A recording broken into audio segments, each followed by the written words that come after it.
السلام عليكم ورحمة الله. أعوذ بالله من الشيطان الرجيم. بسم الله الرحمن الرحيم. رب اشرح لي صدري ويسر لي أمري واحلل عقدة من لساني يفقه قولي واجعل لي وزيرا من أهلي هارون أخي اشدد به أزري ويشرك في أمري كي نسبحك كثيرا ونذكرك كثيرا إنك كنت بنا بصيرا. اللهم علمنا ما ينفعنا وانفعنا بما علمتنا وزدنا علما. ربنا هب لنا من أزواجنا وذرياتنا قرة أعين واجعلنا للمتقين إماما. رب لا تذرني فردا وأنت خير الوارثين. وصل اللهم على محمد وعلى آله وأصحابه وأتباعه وسلم. ربنا اغفر لنا وارحمنا وأنت خير الراحمين. آمين آمين والحمد لله رب العالمين. Amen. Inshallah, we will continue studying this wonderful section about that we are going to study now our relationship with our Creator and which kind of worship we are going to offer to Him, and it will be an interesting subject. There are two types of forms of worship. Before this, I would like to, or we would like to hear a summary of last week and transition into today's discussion, inshallah. Please. Okay, I'm ready. I believe we actually, I don't know if we started the second point, but at any rate, we're on the second point. And we're continuing our discussion about how we don't have the right to complain about disasters and illness. And Nursey gives 3 reasons. The first reason is that in man's body, he has displayed the manifestations of his various names. So, for example, the healer necessitates that there would be illness. And another example is that a provider would necessitates that there would be hunger. So the point is that we are not the owners of our body as much as we think we are the owners. And then we talked about ayat 100, sorry, Surah 100, ayat 6, Al-Adiyat, in which to quote exactly, the Lord of all dominion, this is the 6th ayat. The Lord of all dominion has disposal over his dominion as he wishes. The idea here is that we are ungrateful most of the time and need to be constantly reminded that the Lord has dominion as he wishes, and we should be grateful for all his gifts. The second reason Nursey gives is, I'm going to quote this: life led monotonously on the couch of ease and comfort resembles not so much the pure good that is being as the pure evil that is non-being. So what I think it's pretty clear what Nursey is saying here is that life is refined, perfected, strengthened, and advanced through disasters and illness. So without these our life would not be refined or perfected or strengthened or advanced, and therefore we would not be able to fulfill life's purpose. The third reason is that the worldly realm is the field of education by facing difficulties, the abode of service. So it's my understanding the Quran says that the worldly realm is a test. It is not the place of pleasure, reward, and requital, but rather the abode of service and place of worship. In the text, Nursey says it is the abode of service, that is the place of worship. So again, we need to offer thanks instead of complaining. And we talked about what the word service specifically means, the abode of service. It's many things, really, like worshiping God, acknowledging God, submitting to God, serving myself so that I fulfill my purpose and I'm therefore happy. And then we talked about Surah 51, ayat 54, in which the off-quoted line is only the first one, which is to say, I created jinn and mankind only to worship me. And we talked about how it really should be read in its entirety, in which it continues, the ayat 54 continues with, I want no provision from them, nor do I want them to feed me. God is the provider, the Lord of power, the ever mighty.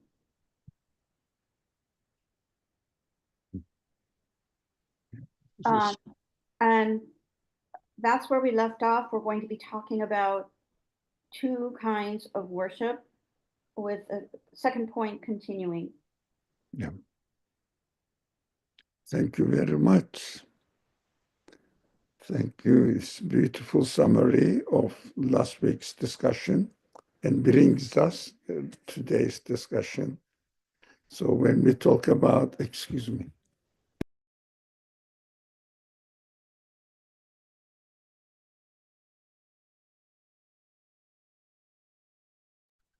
When we talk about service, worship, and we are not really giving anything to God. So we are not satisfying God or entertaining God. So it is for us.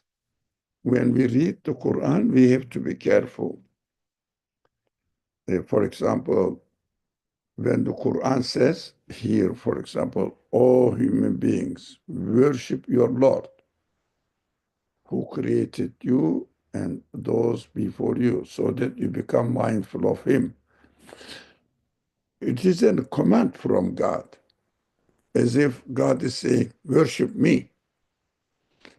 Now, God speaks to human beings. We should always remember this principle so that we will understand what we need to know. God says, worship me. The ubuduni also that is here. I created jinn and mankind only to worship me. It means when we read this kind of verses, we should understand that I am created. My creator is telling me that I am created to worship him. He's teaching me. He's not saying that worship me and commanding me to worship him, but he's teaching me that I am created to worship him alone. I am not, if I try to see something else other than the creator of the universe, that I can say, this is the source of my existence. This is the one everything I need is provided by him. Then Quran tells me you are contradicting for the purpose of your creation. It means you will have an unpleasant existence, unpleasant life. So all the commands of the verses we read in the Quran, which gives us command, we take it normally. God ordered us to pray. God ordered us to fast. No, God is telling me that you are created for this purpose. If you don't do what I say, what I give you the direction, you will contradict yourself and you won't fulfill the purpose of your existence. You won't have a happy, satisfactory life. That's why we have to read the Quran from our perspective, not from God's perspective. God is the teacher, I am the learner. When the teacher says something, I have to learn it. For example, teacher comes and tells me that it's a very simple thing. I don't know. The word is round. Teacher said word is round. So he wanted me to say word is round. No, teacher is teaching me that word is round, so that he says, look, you have to understand and learn that word is round so that you will have a right knowledge. Otherwise, he is not ordering me that I have to follow him. For example, when the teacher says, hey, everybody should brush his teeth or her teeth in the morning. This seems to be the teacher is ordering me to do something. No, it means you need to brush your teeth every morning if you want to have a healthy life.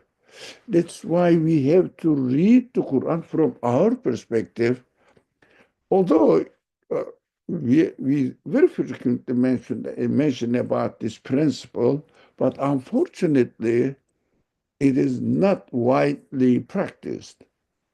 You have to pray. That's what we keep hearing, because God orders us to pray Him alone. You have to fast, because it is God's order. He wants us to fast. No, that is the wrong approach, the wrong way of reading the Quran. Just to opposite side, I need to fast for a period of time in my life. The God is reminding me, if you do this, you will have a pleasant life. And also not only bodily pleasant life, you will realize that all the provisions are not yours. That is what you need to learn and treat the word, all the provisions I prepared for you, so that you won't say that I found it here in the word and turn your life into a meaningless life. Make your life meaningful by practicing fasting, which is approaching that we are all excited about now, fasting time. So we have to understand that, I would say fasting is ordered by God. No, fasting is, or praying is, taught by God. We are taught by God, so that this is what I have to do in order to have a pleasant life, not a contradictory life. Really, if you understand the spirit of fasting or praying, how delightful life you will be living. If only you understand God is asking me to pray, it means I need to pray. Teacher is telling me to brush my teeth. It means I need to brush my teeth. The same, similar. I need to. Otherwise, I'm not obeying teacher's order. I am obeying, or I'm learning from what the teacher tells me. This principle, apply this principle in your life, all the religious duties become stops being a burden on you. I have to do this, I have to do that. It turns into a vehicle for you to enjoy your life. Just the one principle of reading the Quran. You will say, my Creator informed me that I should not disdain my human honor, human honor, to worship, to see that something else in the universe, within the universe, I have to be grateful to it. They are all like me, worse than me. Huh? At least I have consciousness, I have my free will. They don't. Why should I see them as to be the source of the things that I am benefiting from? So, the Lord of the universe, the owner, the creator of the universe, is the provider. So, I worship the creator of the universe, my creator, not something like me, another person, another being like me, or I see the plants and animals and planets and stars. They are just subject to the way they are created. They cannot choose anything. Worse than me, capacity-wise, lower than me. Why should I be grateful to them? They are also employed.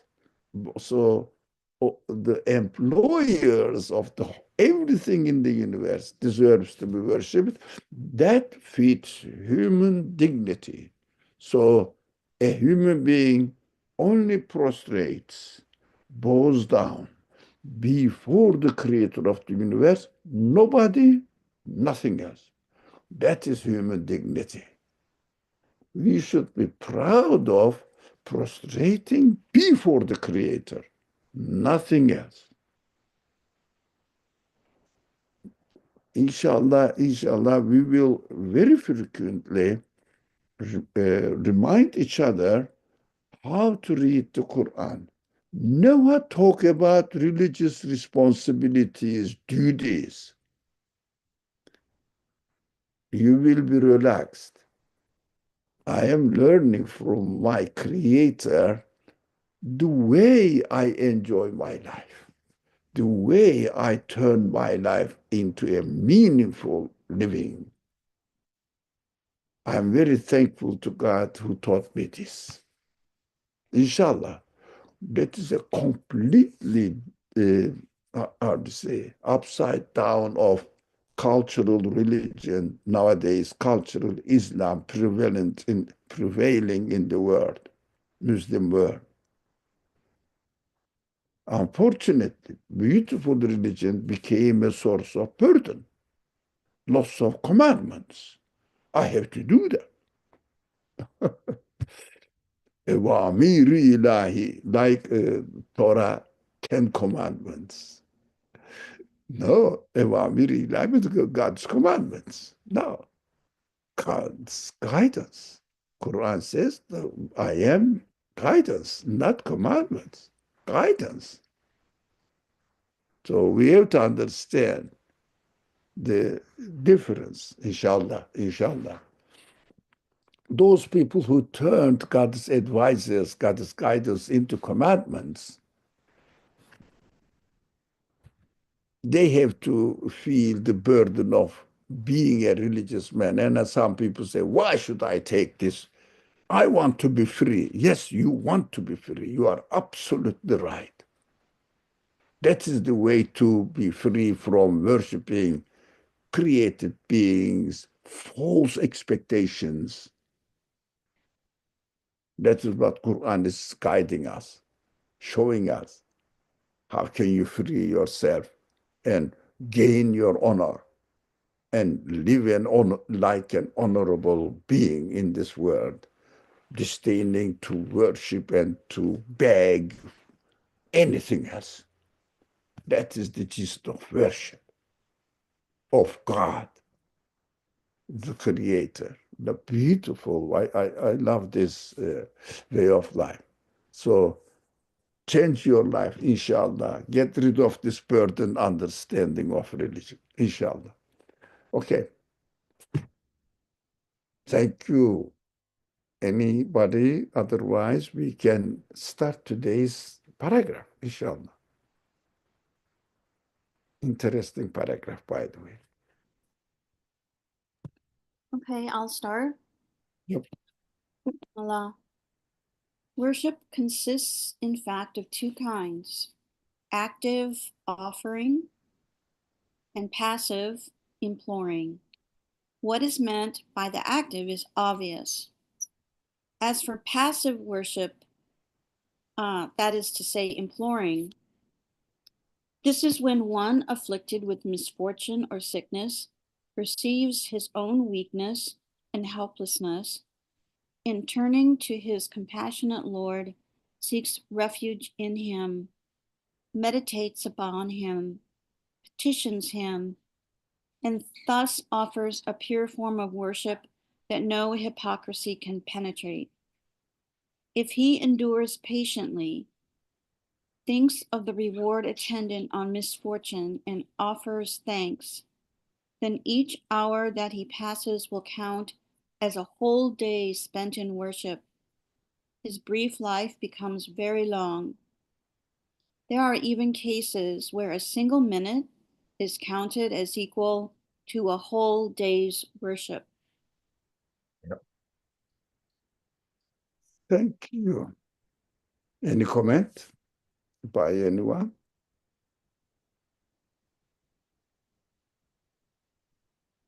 Does he ever elaborate on the cases where a single minute is counted as equal to a whole day's worship? Or is he just saying that uh, in a in the realm of possibility? No, really. Really, it is not only a possibility, but depending on my consciousness, Mhm. awareness of what I am doing. Yeah. Now we will talk about it then. Why not? Let me mark it out. Now, excuse me.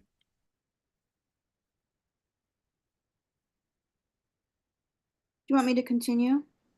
We will talk about these two active and passive, or the active worship is practicing positively appreciation, expressing our pleasure, expressing our gratefulness. Like you have something to eat or to have a cloth to wear. Ah, it is beautiful. I liked it. Or eat something. Oh, it was very tasty. Thank you. Thank you. I'm pleased. This is the form of active worship, but the worship of the source of existence of what we are using, not the thing itself. Thank you. Somebody gives you, for example, gift. What you do? If you really like it, you get it and say, "Oh, thank you. It is beautiful." Now, that is active form of worship. The whole universe is a gift to you, to us. And everyday life is a gift, a new gift to us. Beautiful, presented to us in life today, and health, whatever. This is active. So Active worship requires, active worship means presenting your appreciation, your acknowledgement of the source of existence of whatever you are given that you enjoy, you like. What we keep talking about one point. If I like something, I like it with my sense of liking, enjoying, enjoyment. This sense of enjoyment is given to me by the one who created me. That is sense of enjoyment. Now, if I enjoy something, what is created out there? I will say, whoever has created me is presenting this gift present to me so that I will enjoy it. I will say thank you to the creator. That's what I have to have a communication with him. So prostration, bowing, fasting, giving to charity, they are all positive forms of responding back, acknowledging the source of existence of our life, our property, all the foods we eat. In Ramadan, we will enjoy this. So when I stop eating, that is not a negative worship, by the way, or this passive worship here. No, that stop eating in acknowledgement of the one who provided these provisions, all the provisions for me. Without your permission, I cannot eat it because these provisions belong to you. This water belong to you. You gave me the permission to benefit from them after certain time, sunset. Okay, whatever it is, whatever he says, okay, that is the one who fits for my nature, for the way he created me. So when I stop eating, through which I remember, now I am thirsty. Can I drink water? No. Why? Water doesn't belong to me. Ah, yeah, really, it is really correct. Water belongs to him then, the one who arranged all the world, the one who arranged the universe in such a way that he created water for me and he created me with the need of water. Perfect. So thank you. You are the one who owns the water. I kept drinking water or liquid in general. Always something, a big cup in my hand, going out with coffee, mostly tea, or some people, you don't. Soda, well, no, but you don't. I'm sure you don't because it's harmful. So addictive and harmful. So whatever it is, water, let's say liquid. So without appreciation of the value of water, I am now aware of it. So that my creator has guided me, not ordered me, be careful, guided me to turn my life, my activities into a meaningful activities through which I acknowledge my reality. That is a meaningful activity. So turns my life. I am not like an animal. I am a human being. So my consciousness is aware that all the things around me is provided by the one who created the universe and me. That is my owner, if you like. That is my boss. That is my Lord. That is my uh, landlord of the universe. I love this kind of expressions. Make it real in your life. When you say, my Lord, what do you mean? Landlord of the universe, owner of the universe, creator of the universe. Make it alive. Believe in your life. So Say, he is giving me freely. And I am not an ungrateful person, a denier. I am acknowledging it. I am thanking him by acknowledging and presenting my appreciation in the form that the prophet, his messenger, he employs a teacher or trainer for me how to live in this world. So he acknowledges, he teaches me how to express my pleasure, my happiness, my gratefulness to him, and I present. That is what is called uh, active, yeah, by offering, returning back through my appreciation, acknowledgement. That is called worship.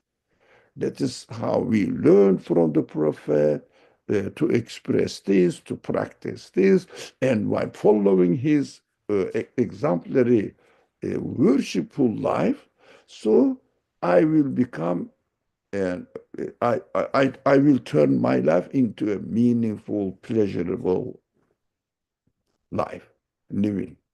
So, but there is a big problem. Everybody struggles, including myself. What is that? Like we are reading the story of Job, aren't we? It's very simple example, but deep, great, really lesson from it. Example for us.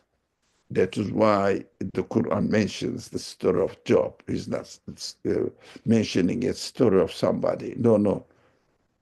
Exemplary behavior of a person who practiced it, and God is narrating this beautiful practice of this human being to me, and it says there is a lesson, beautiful uh, guidance for you in this example.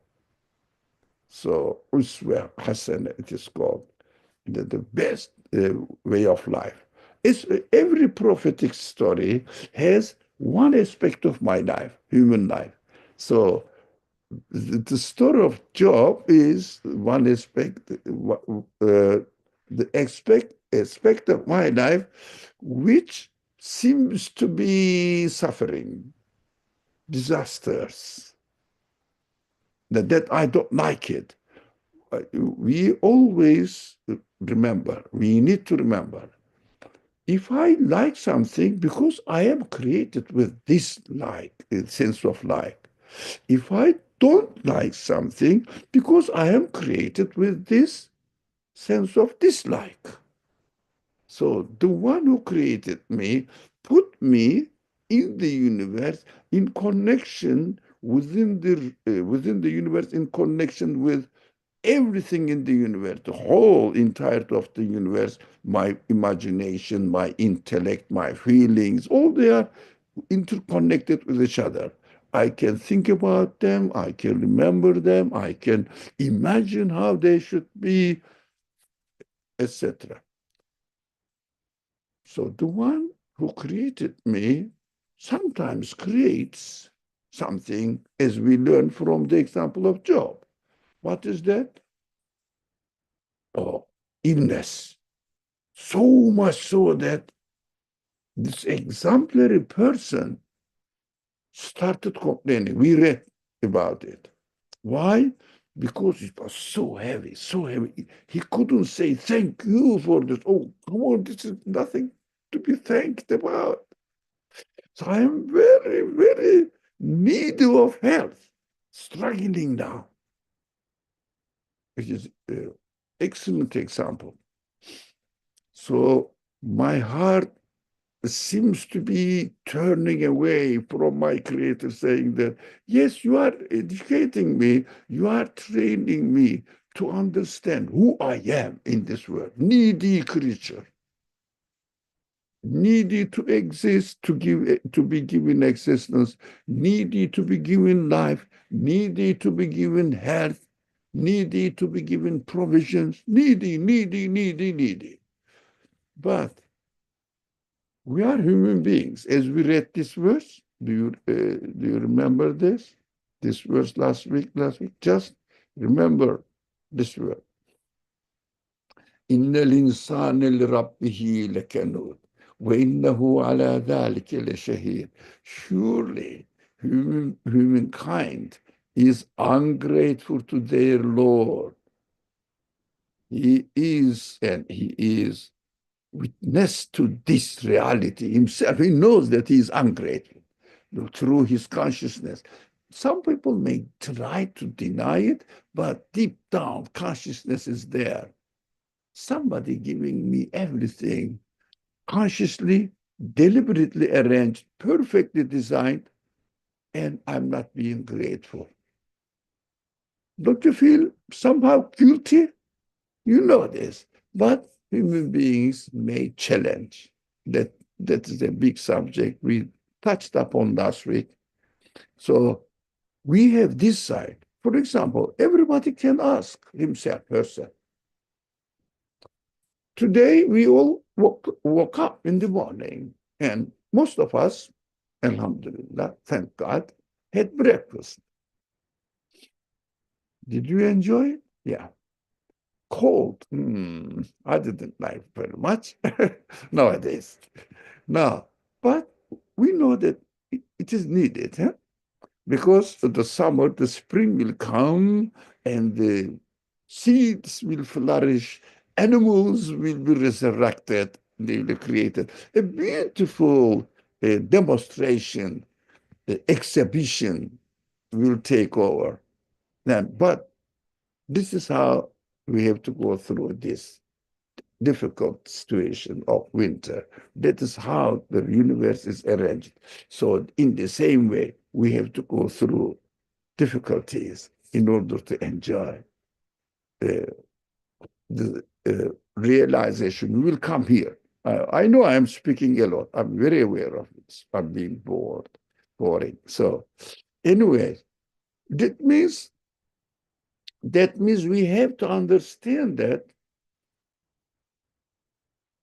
when I am going through these difficulties, unpleasant things, I have to keep this formula. Never, ever forget this formula for myself and for you. We should never forget this formula. What is that? Something is created there that unpleasant for me. And the same creator of the unpleasant event or creation is the one who created me with the feeling to dislike it. It means there is a purpose in disliking it. The one who created me is telling me that I gave you this sense purposefully. You should dislike illness. Of course, through disliking illness, a beautiful result comes out. What is that? What is that? I realized that this for how many days and years passed with my health. I was happy with my brain, with my eyes, with my hair, with my heart, lungs, liver, all my beings and my feelings. And I never remember how much gifts I have been given. So much gifts I have been given. And I wasn't really conscious of them, aware of them, and I wasn't really thanking them. Now I turn into another position. My health is gone. Not totally, but in the case of the prophet Job, it's quite really heavy. So loss. So he said, I am in need of my previous help. And what? Who's going to give me? Who can give me?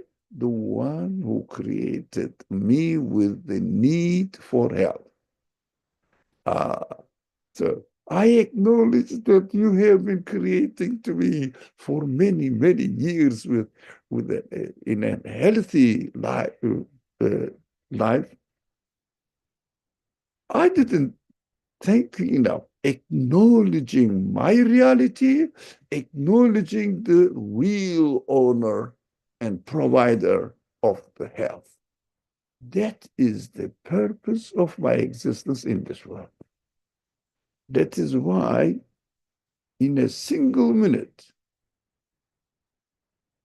by acknowledging and fulfilling your purpose of existence, is counted as equal to whole day's worship, even more.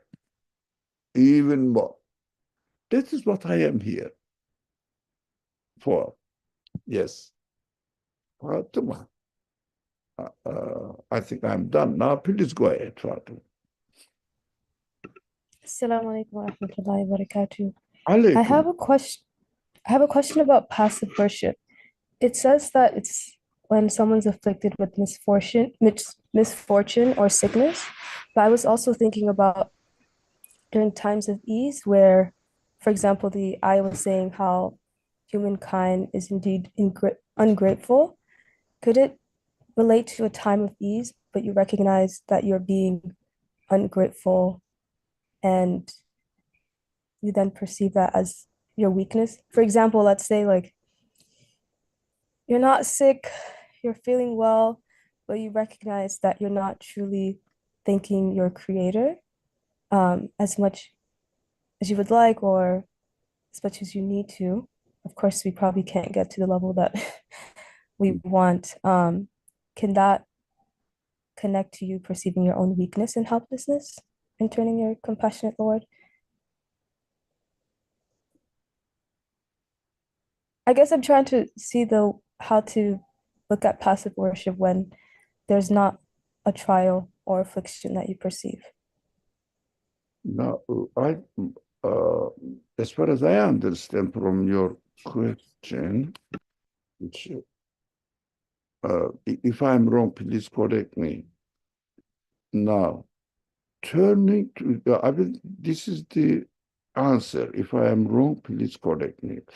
Turning to his compassionate Lord, seeks refuge with him by acknowledgement, meditates upon him. It means, oh, he has been so generous to me so far, and turns, petitions him. I am sorry, I forgotten. Please give it to me. And thus offers a pure form of worship. And no hypocrisy can penetrate. Why? No hypocrisy. I am needy. For example, for in the form of active worship, I am doing something. I say, look, I prayed, I fasted, I gave charity to so many poor people, so that amount, all these kind of activities. It was so hard, and I went to Hajj, spent a lot of money. We can think that we may fall into this mistake that I am doing some favor, so that I am waiting for compensation for it. So as a result, my creator will appreciate my sacrifice, in quote unquote, my sacrifice, so that what I have sacrificed, so that I am expecting something. So it is not true that, why? Because we talked about it. Our worship is nothing but a means of gaining satisfaction and meaningfulness for my life. But misunderstanding may penetrate into it. Whereas in passive worship, you cannot be hypocrite. When you are hungry and when you go to or ask someone For example, the owner of the house, you are a guest in the house.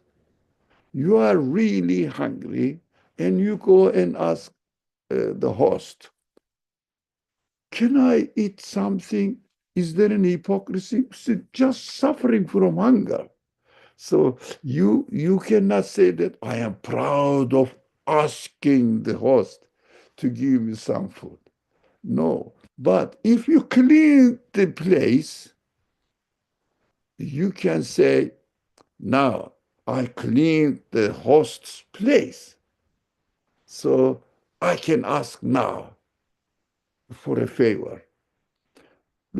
I deserve it. But in hunger and asking the host to give you something, we don't have any hypocrisy there.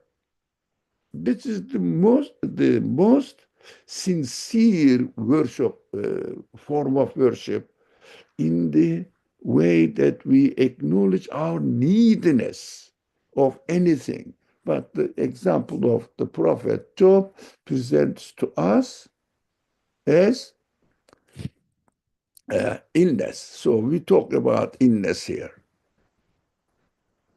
So the hypocrisy, or how do you say, something expect in return for what I have done, cannot be subject of this kind of worship. So that's what I understood from this passive worship, imploring, petitioning, begging, really. I need it, please. I need it, please. Do you think somebody may be proud that he is begging in the street? No. But if somebody gives them some food, may be proud of his helping. We have to understand that passive worship is the most essential form of worship. So we have to be careful not to turn this passive worship into a complaint. I, that is what I understand from the main message of this paragraph. Oh, I really took a long time to speak. And sorry.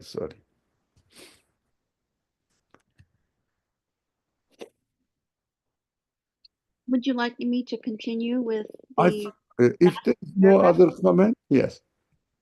Okay. Bismillah. Yes. Sorry. I had a comment. Yes. Assalamu alaikum. Just about the time. By the way, I don't think it was boring what you said. I love your passion, Dr. Ali, mashallah.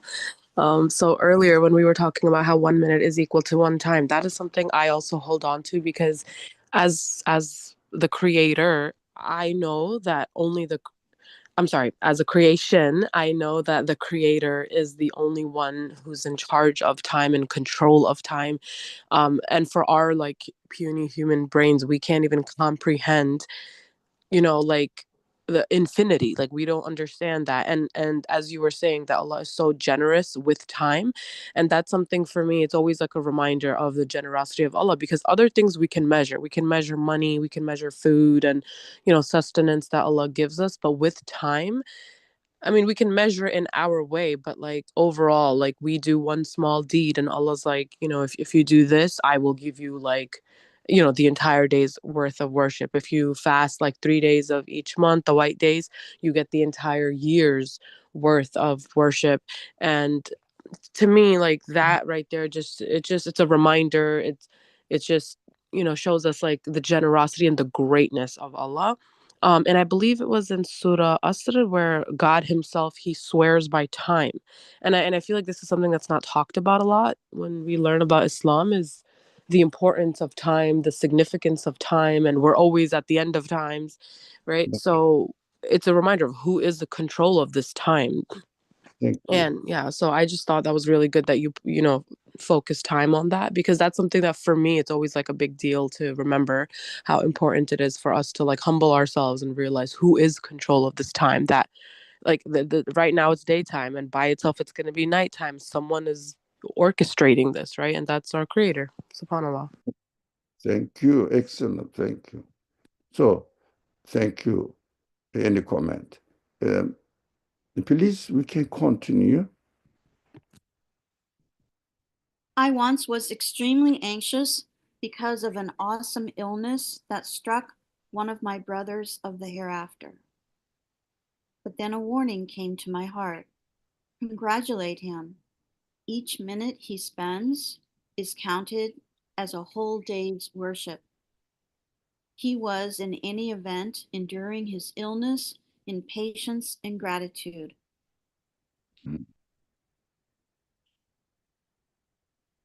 Any comment? But it doesn't mean that we shouldn't help our friends and relatives who are in need of help when they are in problem. But feelings, are we feeling unhappy that they are suffering some sort of needs, from some sort of needs? Are we really thinking that what a pity, this man is really in a trouble, or a good opportunity for him, but as far as my responsibility is concerned, I have to help him. And if I could do anything for him, I should do.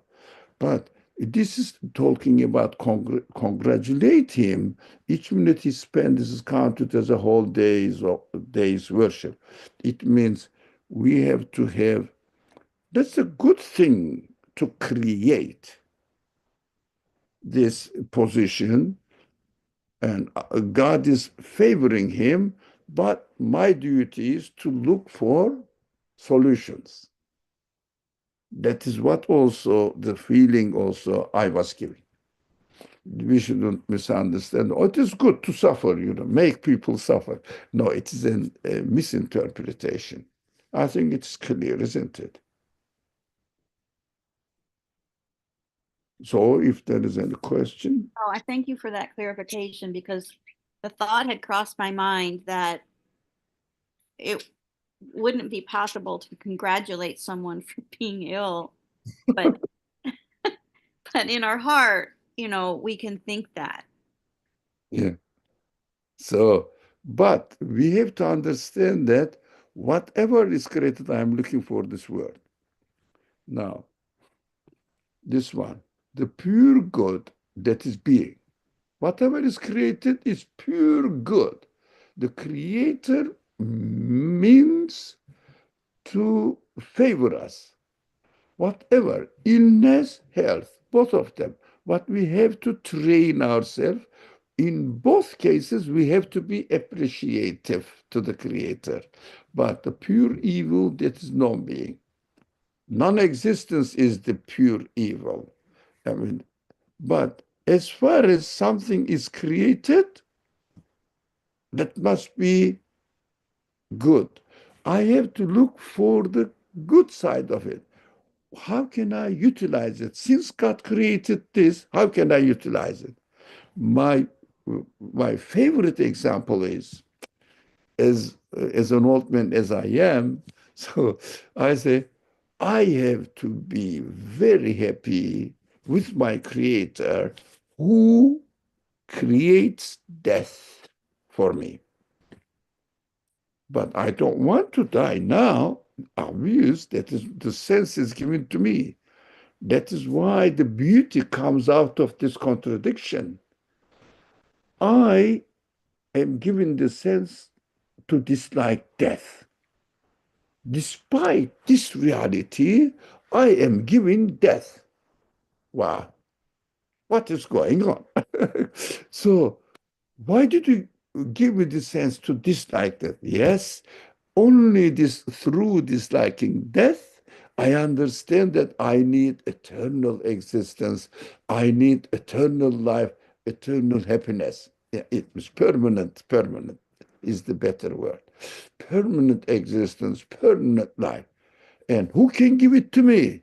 the one who gave me my existence in this world can give it to me. So only through death that I understand I am in need of existence. I need to exist. I don't want to disappear from existence. And I am in need of life. I am in need of permanent pleasure in my life. And so I will find, look them. Can nature give me permanent pleasure? What is nature? I don't know. Can matter give me? What is matter? It's just dumb thing. So the cat, who can give it to me because I need? Then this search ends up to find out whoever arranged this creation can provide. That is the beauty of it. We have to see in something, in the creation of something that we don't like, the beauty in its creation, purposefulness in its creation. That is why this understanding takes us or brings us to the conclusion, whatever is that created, whatever is created that we don't like, we have to see what is the beauty in it, what is the message in it, and how can I utilize it? Because we have been given the wisdom to interpret the events. But we should never forget we are created beings. So we are always in need of. So whatever is created is good for me. That is the source of pleasure for anyone who wants to seek a perfect satisfaction in their life, inshallah.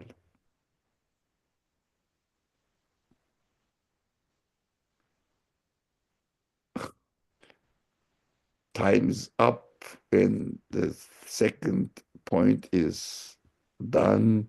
I think we should, if there is no comment, we should stop here. If there is a comment, I would like to hear the comment and listen to our friend.